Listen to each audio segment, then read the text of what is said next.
right, the next one on our list is M12-9. M12-9 says which of the following transactions would be considered a non-cash investing and financing activity. They list out 4 types of transactions. The first one is additional borrowing from bank. Additional borrowing from bank would not be a non-cash transaction. Why? Because the additional borrowing from bank generates cash, right? We issue out a liability, we get cash. That would be a cash transaction. Before we answer any of the other ones listed out here, let's take a second and figure out why it is that we're talking about this problem. Remember that there's certain transactions that take place that can be an investing or financing activity that don't necessarily show cash in the transaction but could have used cash.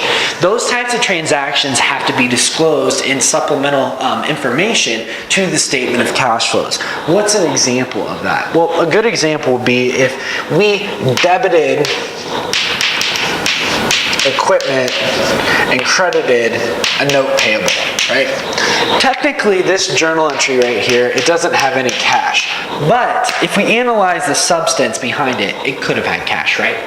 We could have gone to the bank and taken out a loan or signed a note, right, and got cash, and then went to our provider of the equipment and said, here's the cash, give me the equipment, right?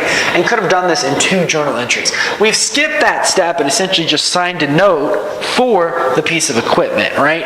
But it could have used cash. Those types of transactions are pertinent to the users of the financial statements. They want to know about them. And that's what this problem is trying to identify. Okay, so let's keep moving on. The second one says purchase of equipment with investments. This would be a non-cash transaction, investing and financing transaction. And this would be one that we would want to disclose, right? It could have used cash. We could have instead sold the investment, got the cash, used the cash to buy the equipment.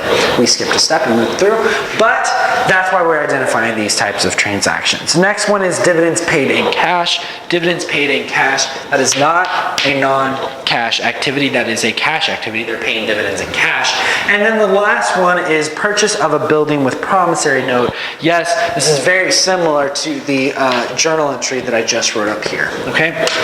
As a side note, one other thing that I want to talk about for supplemental disclosures is if you do the indirect method in the operating section for the statement of cash flows, 2 things that you'll have to note within those supplemental disclosures are the cash paid for interest and the cash paid for taxes. One of the reasons why the FASB does not prefer the indirect method over the direct method is because the direct method more clearly identifies the actual cash flows in the operating section. The indirect method kind of backs into it, right? Well, one of the things that people like to know about, one of the pertinent line items that they care about are the cash paid for interest and the cash paid for taxes. So much so that that's included in the supplemental disclosures because it's not clearly identified in the indirect method.